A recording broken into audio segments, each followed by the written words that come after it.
મોટાની દ્રષ્ટિ તે આનું નામ. મુંબઈના રોકાણ દરમિયાન સ્વામીશ્રી વિવિધ પરાઓમાં લાભ આપવા પધારતા. તે અંતર્ગત તારીખ 6-8ના રોજ તેઓ કાંદિવલી વિસ્તારમાં સભા કરવા પધારેલા અને રાત્રિના 12 વાગ્યા સુધી કથારસની જમાવટ કરેલી. હવે તારીખ 8-8ના દિવસે તેઓ અમદાવાદ જવા નીકળવાના હતા. તેથી યોગીજી મહારાજે સ્વામીશ્રીને હારતોરા કરીને વિદાયમાન આપતા કહ્યું, શાસ્ત્રીજી મહારાજનું કામ પ્રમુખ સ્વામીએ સંભાળી લીધું છે. તે આપણને ઘણી શાંતિ, બધા હરિભક્તને પણ રાજી રાખે છે. મોટાની દ્રષ્ટિ તે આનું નામ. એમ કહેતા સ્વામીશ્રીના ઘણા ગુણાનુવાદ ગાયા. શિક્ષકને શાંતિ સંતોષ પમાડે તે વિદ્યાર્થી સાચો. પિતાને શાંતિ સંતોષ પમાડે તે પુત્ર ખરો. સ્વામીને શાંતિ સંતોષ પમાડે તે સેવક સુયોગ્ય. સ્વામીશ્રી આવા સાચા, ખરા અને સુયોગ્ય શિષ્ય બન્યા હતા. તેથી જ યોગીજી મહારાજને ઘણી શાંતિ રહેતી. તેઓના 24 કેરેટના શિષ્યત્વનું આ પ્રમાણ હતું. તો છાતી ફાટી જાય. મુંબઈથી અમદાવાદ આવીને સ્વામીશ્રી તારીખ 11-8ના રોજ ટ્રેન દ્વારા મકરાણા જવા નીકળ્યા. આ વખતની મકરાણાની ખેપનો મુખ્ય હેતુ હતો ગઢડા અને અમદાવાદના મંદિરો માટે આરસ ખરીદવો તથા ગઢપુર મંદિરનું જૂનું કામ પૂરું થતાં તેના વધેલા પથ્થરો વેચવા. યોગીજી મહારાજની ઈચ્છા હતી કે આ પથ્થરો કાઢી નાખો તો સારું, જેથી નડતર ઓછું થાય, જગ્યા રોકાઈ ન રહે. તેઓની આ મરજી જાણીને સ્વામીશ્રી મકરાણામાં પડાવ નાખવા જઈ રહેલા. ત્યાં જવા માટે રાબેતા મુજબ તેઓ થર્ડ ક્લાસના ડબ્બામાં બેઠા. અજવાળું રહ્યું ત્યાં સુધી કાર્યરત રહ્યા. રાત્રે ઉપરની બેઠક પર સૂવા ગયા. મુસાફરીમાં તેઓએ કદી બિસ્તરો લેવા દીધો જ નહોતો. ભગવી ચાદર પાથરીને તે પર જ સૂઈ જતા. સાથે ઓશીકું રાખતા. તે મસ્તક નીચે મૂકી દે. ઓઢવામાં ઉત્તરીય વસ્ત્ર ગાતરિયું જ વાપરવાનું. સવારે સૌથી વહેલા તે જ પરવારી જાય. સેવકો સાથે હોય તે તો નામના જ. બાકી સ્વામીશ્રી જાતે જ બધી ક્રિયા કરી લેતા. સૌ કોઈ દેહક્રિયા આટોપતા હોય ત્યારે તો તેઓ કાર્યરત થઈ ગયા હોય. લોકો કરતા હંમેશા આગળ રહેતા. સેવકો પરવારે ત્યારે સાથે લીધેલો સૂકો નાસ્તો સ્વામીશ્રીને આપે. તેમાં પણ જે આપે તે લઈ લે. પસંદગી કરીને લેવાની વાત નહીં. દૂધ ઉકાળો તો કોઈ દિવસ માગે જ નહીં. મકરાણામાં સ્વામિનારાયણ કારખાનામાં એમનું ઠેકાણું. ત્યાં સૌની સાથે રહેવાનું, સૌની સાથે જમવાનું. અહીં આરસના પથ્થરની જ પાટ બનાવી દીધેલી. તે પર તેઓ સૂઈ જાય. રોજ સવારે 8 વાગ્યે કારખાનેથી નીકળી જાય. બધા જ વાડામાં ફરે. બપોરના 2 વાગ્યે પાછા આવે. વળી 3 વાગે નીકળે તે રાત્રે 8:30 પાછા ફરે. રોજ રાત્રે પથ્થર ગણે અને ઘનફૂટ પ્રમાણે માપ કાઢે. મોટા 8 નંગ અને નાના નાના 300 નંગ પથ્થરો હતા. તેના વેચાણ માટે રોજ ફરવાનું થતું. ક્યારેક ઘરાક ન મળે તો ક્યારેક ભાવતાલમાં મેળ ન મળે. વળી અહીંના રોકાણમાં ગરમી, પાણીની અછત, સગવડોનો અભાવ જેવી કંઈક તકલીફો પણ રહેતી. તેથી સાથેના સૌ કંટાળ્યા. તેઓએ એકવાર તો સ્વામીશ્રીને કહી દીધું, હવે મુસ્તફાને સોંપીને જતા રહીએ. બહુ રહ્યા. ત્યારે સ્વામીશ્રી બોલેલા, આટલા દિવસથી અહીં આવ્યા છીએ, છતાં આ પથ્થર વેચાતા નથી. પણ જોગી મહારાજ કોઈનામાં પ્રવેશ કરશે. શાસ્ત્રીજી મહારાજે પોતાના દેહની પરવા કર્યા વિના રાત દિવસ ભૂખ તરસમાં જ આવા મંદિરો બાંધ્યા છે. તેમાં હું બીજી રીતે ભાગીદાર થયો નથી, પણ આ સેવા મળી છે, તેને પડતી મૂકીને કેમ જવાય? જઈએ તો છાતી ફાટી જાય, યોગી બાપાને દુઃખ થાય. માથાકૂટના અંતે મૂકીને જતા રહીએ તો સેવા મારી જાય, જીવન મારું બગડે, આજ્ઞામાં વિલંબ થાય તો અંતરે આનંદ સુખ ન રહે. અત્યારે તો પહેલાં કરતાં સારું છે. યોગી બાપાની દયા દ્રષ્ટિ છે. નાસીપાસ થયેલા સેવકોને અપાયેલી આ શિખામણમાં સ્વામીશ્રીના શબ્દે શબ્દમાંથી ગુરુભક્તિ નીતરી રહેલી, સેવા કરવા પાછળ રહેલી એમની ઉદ્દાત ભાવનાઓ ઉદ્ઘાટિત થઈ રહેલી. તેઓના શબ્દો સરળ હતા, પણ ઈરાદાઓ મક્કમ હતા. તે સાંભળી સેવકો સ્તબ્ધ થઈ ગયા. In this world, whenever anybody immolates his self in the fire of the divine, there is an explosion which is grace. જ્યારે સાધક ગુરુની આજ્ઞામાં સમિધ બનીને હોમાઈ જાય છે, ત્યારે તેના પર કૃપાનો ધોધ વરસે છે. યોગીજી મહારાજની જીભ પ્રમુખ સ્વામી કહેતા સુકાતી નથી. તેનું રહસ્ય સૌએ આજે જાણી લીધું. આમ સહવાસીઓને હૂંફ હિંમત પ્રેરતા સ્વામીશ્રી મકરાણાને ધમરોળતા રહ્યા સતત 22 દિવસ સુધી. નથી કઠણ એવું કોઈ કામ રે. મકરાણાના રોકાણ દરમિયાન સહપ્રવાસી પ્રગટ ભગત બીમાર પડેલા. એક રાતમાં તો તાવનો પારો ઘણો ઊંચે ચઢી ગયો. ઉલટીઓ થવા લાગી.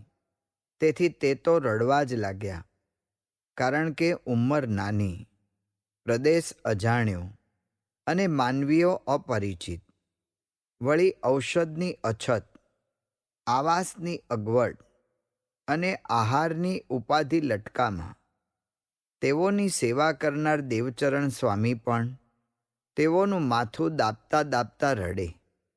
આવા સમયે સ્વામીશ્રીની સ્થિતિ આપણે કલ્પવી જ રહી.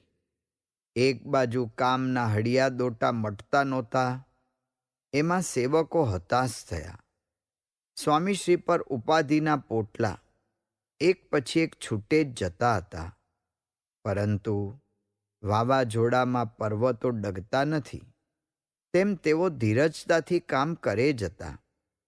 એક દિવસ બપોરે 2 વાગે તાપને માથે લઈને સ્વામીશ્રી વાડામાંથી ઓરડામાં આવ્યા, ત્યારે સેવકો દ્વારા ઠાકોરજીને થાળ ધરાવવાનો પણ બાકી હતો.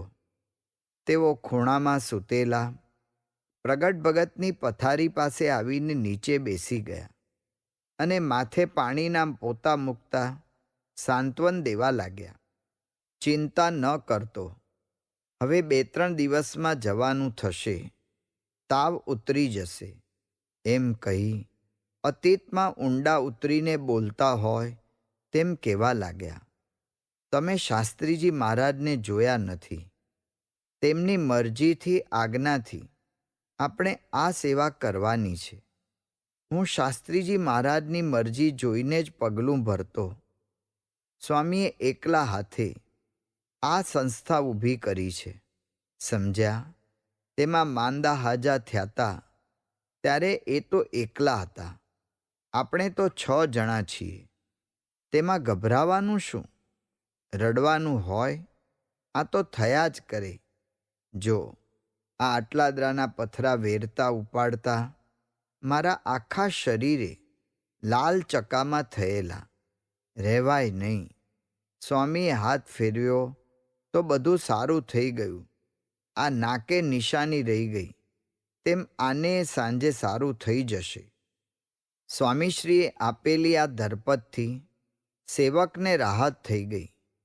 તેઓએ કહ્યું હતું તેમ સાંજે તો સેવક સંપૂર્ણ સ્વસ્થ થઈ ગયા. આમ સ્વામીશ્રીએ કરેલો આ મકરાણાનો મુકામ ભલભલાના પાણી ઉતારે તેવો હતો. પરંતુ તેઓના દિલ દિમાગમાં એક વાત સાવ સાફ હતી કે નથી કઠણ એવું કોઈ કામ રે, તમે કહો ને ન થાય ઘન શ્યામ રે. ગુરુ કહે અને શક્ય ન બને એવું કોઈ કામ તેઓના મતે આ દુનિયામાં હતું જ નહીં. તેથી તેઓએ મક્કમ મનથી પરિસ્થિતિઓનો મુકાબલો કરીને યોગીજી મહારાજની પ્રસન્નતા મેળવી હતી. મકરાણાના આ રોકાણ દરમિયાન સ્વામીશ્રી તારીખ 17/8થી 23/8 સુધી કામકાજ અંગે જયપુર પણ ગયેલા. તે વખતે તારીખ 20/8ના રોજ જન્માષ્ટમીનો ઉત્સવ તેઓએ જયપુરના સ્વામિનારાયણ મંદિરમાં કરેલો. બીજા દિવસે ગલતાજીને પણ પાવન કરેલ. મકરાણાથી સ્વામીશ્રી અમદાવાદ થઈને સારંગપુરમાં જલઝીલણી એકાદશી ઉજવી ગઢડા પધારેલા. પ્રકાશની જ્યોત સંતોના હાથમાં. છેલ્લા 27 વર્ષથી ખેંગારજીભાઈ અને તેઓના મદદનીશ હરિભક્તો સ્વામિનારાયણ પ્રકાશનું સંપાદન કરતા હતા.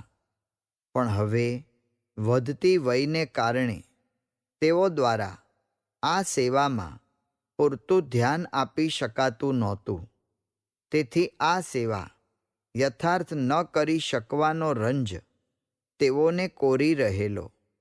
આ બાબતે તેઓએ યોગીજી મહારાજ અને સ્વામીશ્રીને વાત કરી ત્યારે સ્વામિનારાયણ પ્રકાશનું સંપાદન પ્રકાશન સંતોને સોંપવાનો નિર્ણય લેવાયો હતો. આ વિગત જણાવતો એક પત્ર સ્વામીશ્રીએ પ્રકાશમાં લખેલો કે યોગીજી મહારાજે દાદર અક્ષર પુરુષોત્તમ મંદિરમાં સંસ્કૃત અને શાસ્ત્રોના અભ્યાસ માટે રહેતા ઉત્તમ સ્થિતિવાળા, ભારે ઉત્સાહવાળા, ઉચ્ચ કેળવણી પામેલ અને સાધુતાના ગુણવાળા યુવાન સંતોને પ્રકાશનું કાર્ય સોંપવા મને જણાવવાથી પ્રકાશ હવે સંસ્થા તરફથી દાદર મંદિરના મહંત સંતવર્ય પરમ પૂજ્ય શ્રી કેશવજીવનદાસજી પ્રકાશક તરીકે રહી અને સંતવર્ય ડૉક્ટર સ્વામી શ્રી સ્વયંપ્રકાશ દાસજી તંત્રી તરીકે રહી ચલાવશે. પ્રકાશે પૂરો પાડેલ આદર્શ, સુંદર છાપ તથા ઉત્કૃષ્ટ પ્રણાલિકા, ઊંચા પ્રકારના મનનીય લેખો પ્રગટ કરી સંતો ચાલુ રાખે. પ્રકાશની યશકીર્તિમાં ઉત્તરોત્તર અખંડ વૃદ્ધિ કરે તે જ અભ્યર્થના. તે વખતે શરદ પૂનમથી પ્રકાશનું નવું વર્ષ ગણવામાં આવતું. તેથી આ નવા વર્ષ નિમિત્તે સ્વામીશ્રીએ પ્રેરક આશીર્વાદ પત્ર પ્રકાશના કાર્યાલય પર મોકલી આપતા જણાવેલું કે પ્રકાશ આજ્ઞા, ઉપાસના, સદ્ભાવ અને પક્ષના સિદ્ધાંતોને પ્રતિપાદન કરી સત્સંગમાં આજ સુધી અનોખું સ્થાન ધરાવી રહ્યું છે. સત્સંગ પ્રચારનું જ ધ્યેય રાખી સૌ સત્સંગીના હૃદયમાં પ્રકાશે સારો ઉત્સાહ પ્રેર્યો છે. આ પ્રકાશ સત્સંગનું એક અનિવાર્ય અંગ બની રહે અને સૌ સત્સંગીઓ આ માસિક પ્રત્યે એવું મમત્વ સેવી તેની પુષ્ટિ કરે તેવી સૌને મારી વિનંતી છે. પ્રકાશના નવા વર્ષથી પૂજ્ય સ્વયંપ્રકાશ સ્વામીએ તંત્રી તરીકે સેવા સ્વીકારી છે તો તેમને માટે સ્વામી શ્રીજીને મારી પ્રાર્થના છે. આમ પ્રકાશનો એક નવો યુગ શરૂ થયો. વચન નિભાવી જાણ્યું. આ વર્ષે યોગીજી મહારાજ ભાદરવા મહિના દરમિયાન મુંબઈમાં જ રોકાવાના હતા. તેથી દર વર્ષે તેઓના સાનિધ્યમાં નારાયણધરે ઉજવાતા ભાદરવી અમાસના સમયમાં તેઓ પધારી શકવાના નહોતા. પણ તેઓએ સંત વલ્લભ સ્વામીને વાત કરેલી કે પ્રમુખ સ્વામીને આ સમયમાં લઈ જજો. સ્વામીશ્રીને પણ જણાવેલું કે તમે સંત સ્વામીને લાભ આપજો. યોગીજી મહારાજની આ આજ્ઞા મુજબ સ્વામીશ્રીએ મોજીદડ, ચચાણા, અચારડા વગેરે ગામોમાં વિચરણનો કાર્યક્રમ ગોઠવી દીધેલો. સારંગપુરમાં જલઝીલણીનો સમયો ઉજવ્યા બાદ આ વિચરણમાં નીકળવાનું હતું. પરંતુ સ્વામીશ્રીને વહીવટી કાર્યો અંગે અચાનક અમદાવાદ જવાનું થયું. તેથી તેઓ સંત વલ્લભ સ્વામી પાસે રજા લેવા ગયા. સ્વયં સર્વે સર્વા હોવા છતાં જે તે સ્થાન કે પ્રવૃત્તિના અધિકૃત વ્યક્તિને પૂછ્યા વિના કાંઈ ન કરવું, આ સ્વામીશ્રીની વણલખી કાર્યપદ્ધતિ હતી. એકવાર જેને જે સ્થાન કે પ્રવૃત્તિનો કારભાર સોંપ્યો, પછી તે સંબંધી નાનું શું પગલું પણ ભરવાનું હોય તો તેઓ અધિકૃત વ્યક્તિને કદી અવગણતા નહીં. અધિકાર સોંપનાર પોતે જ હોય છતાં તેને પૂછવાનું, આવી વિરલ હતી તેઓની કાર્યશૈલી. તે મુજબ સ્વામીશ્રીએ સંત વલ્લભ સ્વામીની રજા માગી. ત્યારે આ સંતનું હૈયું તે માટે હા પાડતું નહોતું. કારણ કે તેઓને મનમાં એવી ધાસ્તી પૂરેપૂરી હતી કે સ્વામીશ્રી નીકળશે પછી પાછા નહીં આવે. એક બીજમાં કેટલા વૃક્ષ, તેનો કોઈ નેઠો નહીં. તેમ સ્વામીશ્રીને પણ એક કામમાંથી બીજા કેટલા કામના કોંટા ફૂટે તેનું એ કાંઈ નક્કી નહીં. તેથી સ્વામીશ્રીની વાત સાંભળી સંત વલ્લભ સ્વામી તો શૂન્ય મૌન થઈ ગયા. પરંતુ તેઓને જરૂર પાછા આવવાનું વચન આપીને સ્વામીશ્રી નીકળ્યા. સારંગપુરથી બરવાળા જઈ ત્યાંથી બસમાં બેસીને રાત્રે 10:30ના સુમારે અમદાવાદ પહોંચ્યા. અહીં જતા વેંત મીટિંગ આરંભી દીધી. રાત્રે 2:30 વાગ્યે તે બેઠક પૂરી થઈ. બીજા દિવસે સવારે ખટારામાં બેસી નાયકા ગામે પહોંચ્યા. અહીં આખો દિવસ ખેતરા ખૂંદ્યા, જમીનોના કામો પતાવ્યા. ત્યાંથી બોચાસણ ગયા. તારીખ 11/9ના રોજ શાસ્ત્રીજી મહારાજનું સ્મૃતિ પર્વ અહીં ઉજવ્યું. ત્યારબાદ મોટા સ્વામીના ખબર અંતર પૂછવા અટલાદરા પહોંચ્યા. તેઓની સારવાર માટે આણંદ, નડિયાદથી નિષ્ણાત વૈદ્યોને પણ બોલાવી મંગાવ્યા. આ વ્યવસ્થા કરવામાં 3 દિવસ વીતી ગયા. પણ કાર્ય ચોક્કસ કરીને તારીખ 20/9ની બપોરે અમદાવાદ આવ્યા. અહીંથી એ જ દિવસે સાંજે 5 વાગે ઉપડતા સોમનાથ મેલમાં બેસીને રાત્રે બોટાદ ઉતર્યા. દર વખતે તો સ્વામીશ્રી અમદાવાદથી ટ્રેનમાં બેસે ત્યારે રસિકભાઈ ખારી સિંગના પડીકા પકડાવી દેતા.